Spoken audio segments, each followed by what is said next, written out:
Hello all, welcome to FTIH cine class room. నా పేరు Harshavardhan Reddy.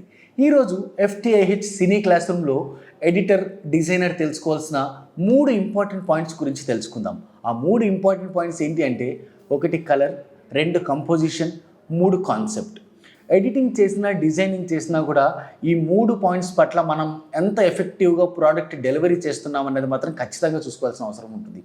For example, colour విషయానికి వస్తే డిజైనింగ్లో ఏ కలర్ యూస్ చేస్తున్నాం, ఏ థీమ్కి యూస్ చేస్తున్నాం అన్న వాటి మీద ఎక్కువ ఫోకస్డ్గా ఉండాల్సిన అవసరం ఉంటుంది. At the same time video విషయానికి వస్తే కలర్ గ్రేడింగ్ జరిగేటప్పుడు ఏ కైండ్ ఆఫ్ ఎమోషన్ ఉన్న సీన్కి ఏ కైండ్ ఆఫ్ కలర్ వాడుతున్నాం అనేది కూడా చాలా ఇంపార్టెంట్. అది ఇండోర్లోనా లేదా అవుట్డోర్లోనా, like interior shots and exterior shots అంటారు కదా, అలా వాటికి మనం పర్టికులర్గా కలర్ గ్రేడింగ్ చేస్తున్నప్పుడు తీసుకుంటున్న కేర్ ఏదైతే ఉందో, ప్రొజెక్ట్ చేసినప్పుడు ప్రోడక్ట్ ఎంత క్వాలిటీగా ఉంటుంది, ఎంత కన్విన్సింగ్గా ఉంది, సీన్కి తగ్గ కలర్ని ఎలా ఎన్హాన్స్ చేస్తున్నాము, స్కిన్ డీటెయిల్స్ లాంటివి ఎలా పోకుండా కేర్ తీసుకుంటున్నాం అన్న విషయాల మీద మన ప్రోడక్ట్ డిపెండ్ అయి ఉంటుంది అవుట్పుట్లో. At the same time concept విషయానికి వచ్చేసరికి డిజైన్ చేస్తున్నప్పుడైనా, ఎడిటింగ్ చేస్తున్నప్పుడైనా కాన్సెప్ట్ అన్నది క్రూషియల్ రోల్ ప్లే చేస్తుంది. ఎలా అంటే, మనం తీసుకున్న కాన్సెప్ట్కి ఏ కైండ్ ఆఫ్ ఎలిమెంట్స్ అవసరమో ఆ ఎలిమెంట్స్ని మనం అవుట్పుట్లో ఉంచుతున్నామా లేదా అన్నది ఒక పాయింట్ అయితే, ఈ కాన్సెప్ట్ మనం అనుకున్న విధంగా, అంటే మన విజువలైజేషన్లో ఉన్న ఐడియాలజీని బేస్ చేసుకొని పోస్ట్ చూస్తున్న వాళ్ళకి, లైక్ పోస్ట్ అనేది డిజైన్ కానీ లేదంటే వీడియో ఎడిటింగ్ చేసిన తర్వాత దాని అవుట్పుట్ కానీ, అవుట్ సైడర్స్ ఎవరైనా చూస్తున్నప్పుడు మన కాన్సెప్ట్, మన విజువలైజేషన్ వాళ్ళకి ఎంతవరకు రీచ్ అయ్యింది అన్న దాన్ని బేస్ చేసుకొని ఉంటుంది. At the same time composition frame అన్నదంతా కూడా సినిమాటోగ్రఫర్ పెట్టుకుంటాడు కదా, ఎడిటర్కి ఏం బాధ్యత ఉంది అని అనుకోవచ్చు.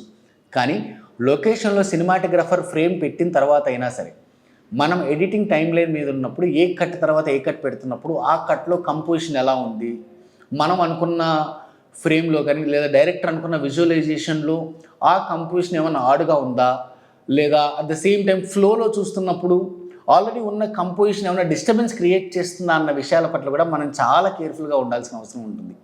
కొన్ని సందర్భాల్లో ఏమవుతుందంటే హెడ్ స్పేస్ ఎక్కువ అయిపోతుంది. మనం ఆ హెడ్ స్పేస్ని తగ్గించడానికి కొన్నిసార్లు ఫ్రేమ్ను జూమ్ చేస్తాం.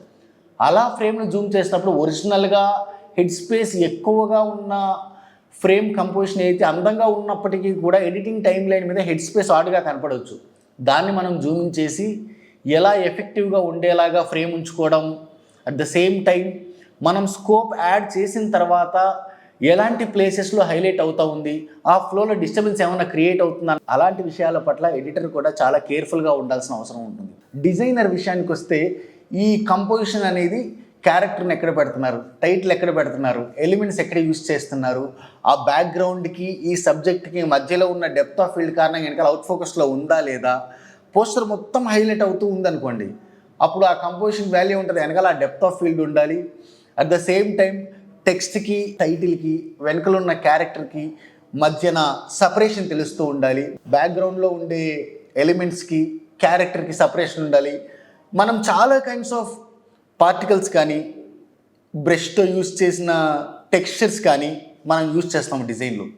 ఇవన్నీ ఒకదాని తర్వాత ఒకటి ప్లేస్ చేసుకుంటూ వెళ్ళినప్పుడు మనకు కావాల్సిన థీమ్లో పోస్ట్ వస్తుందా లేదా అనే విషయాల్లో కంపోజిషన్ చాలా మేజర్ రోల్ ప్లే చేస్తుంది. వీడియో ఇన్ఫర్మేటివ్గా అనిపిస్తే FTIH సినీ క్లాస్ రూమ్ని సబ్స్క్రైబ్ చేసుకోండి. మీ ఫ్రెండ్స్కి, ఫ్యామిలీస్కి షేర్ చేయండి, లైక్ చేయండి. అండ్ మోర్ ఓవర్ ఏదైనా విషయాలు తెలుసుకోవాలనుకుంటే ఆ పాయింట్స్ని కింద కమెంట్స్లో మెన్షన్ చేయండి. Thank you.